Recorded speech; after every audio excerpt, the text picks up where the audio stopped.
think the brain represents the apex of incredible in terms of biology. Like the heart is interesting, the immune system is interesting, the liver is interesting, but the brain is unbelievable. I always wondered if Andrew Huberman believed in God, and this clip answers that question. When you think how all that works, I have to take an aside and say, how could that happen in nature without a creator?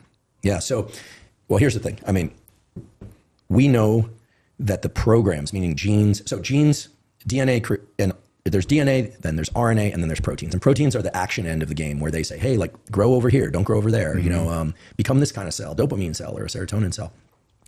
We know that those mechanisms are incredibly well conserved from mice to humans. Now, certain things happen in the human brain that you don't see in other species, like the elaboration of the parts of the brain that are involved in context and planning, especially.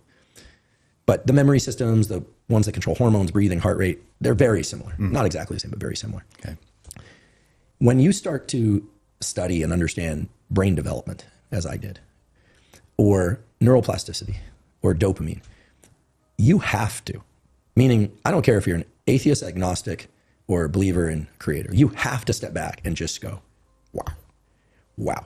Now, then of course there's this difference among scientists as to who believes in God, who doesn't. I'll just go on record. I'm very comfortable saying I believe in God. I do. I think there are many things that science can explain. There are certain things science can't explain, but I'll even go a step further, which is that all the elements of science are entirely compatible with the idea of there being a God. And I'm not the first scientist to say this. I mean, Einstein believed in God. Carl Jung, one of the greatest psychologists ever, clearly believed in God. There are many atheist scientists. There are agnostic scientists who are just kind of like unsure, right?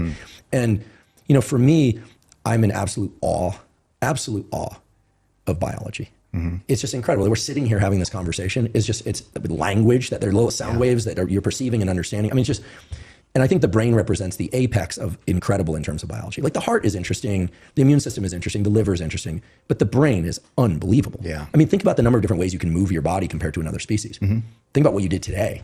Think about what I was attempting to do today, right? Yeah. Spectacular. Think about technology, these lights, the, Tesla cars, spaceships. I mean, the internet. I mean, unbelievable. And yet, oh, so real. Yeah. So, we could talk a bit about how well, I'll just say this. Secretly, I've always prayed. I grew up in a split religion home. My family's like the UN. We've got people from Guatemala, Denmark, Argentina, New York, like all the different political battles are in my family. Super left, super right, libertarians, lefties to the, it's crazy. Thanksgivings can be difficult. Yeah. But I'll say this, I absolutely pray. I absolutely love that the idea, but also what for me is really a deep belief, which is that we can't control everything. We're not in as much control as we think we are. And that the magnificence of biology and the magnificence of nature is, it's impossible for me to conceive how that could come about any other way. It just is. Now, I think that, full stop. Who do you pray to? That's an interesting one because I think God. Yeah. So I absolutely do. I've actually started reading the Bible recently, start to finish. I feel like it's my duty to learn and in some sense compare Old and New Testament. I'm really interested in the stories, but I'm fascinated by the story of us, right? And the story of everything. And so, but yeah, I pray out loud in the morning, sometimes again in the middle of the night if I wake up. And it's only recently that I've been doing this more often. It's giving you peace? Oh my goodness. It's given me so much. It's given me peace. And it's gonna sound weird and probably people are gonna be like, what are you talking about? It works. It works. There's a way in which certain things I was grappling with, I just couldn't resolve. I couldn't do it. And it was all internal and I just couldn't do it.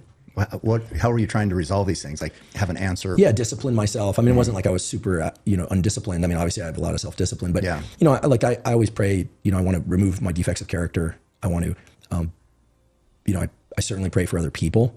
I mostly, these days I pray for the ability to really harness as much care and love for other people and for myself, something I haven't been that good at in my lifetime, in order to be able to put the best possible work into the world, to really serve. Like I really see myself as serving higher power.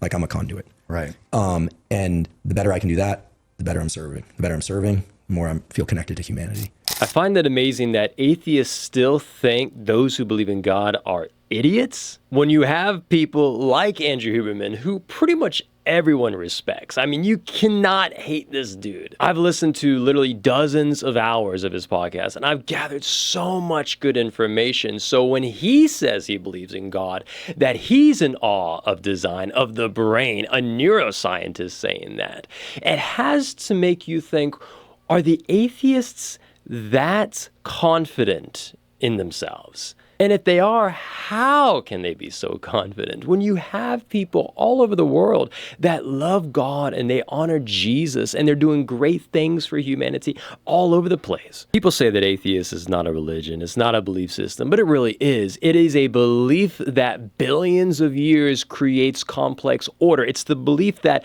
billions of years is God. And when you don't know how to answer a specific question, you just say time. You just say billions of years, or you say multiverse, or you say infinite amount of opportunities and chances, and that's why we're here, because of that. Atheists have a belief system. They believe in time and they believe in chance. As a Christian, I believe in God and his power. The crumbs are all over the place that point people back to God.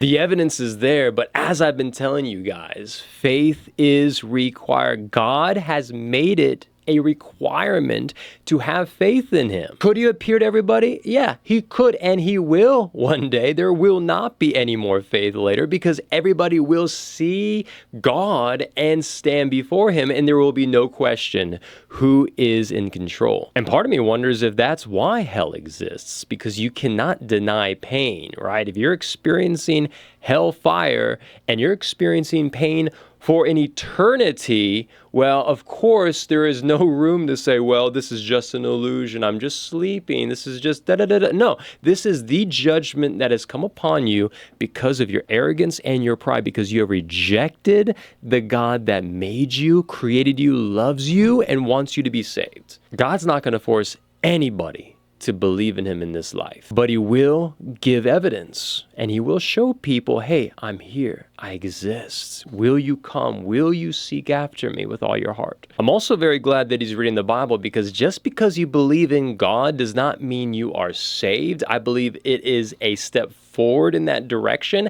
However, we need Jesus. It's not just a belief in a higher power, but it's belief in the one true God. And so pray for Andrew Huberman. I think that's amazing. He's reading the Bible. I pray he reads about Jesus and he begins to ask God, Jesus, are you real? Are you true? Are you the Son of God and the Savior of the world? I'll see you guys in the next one.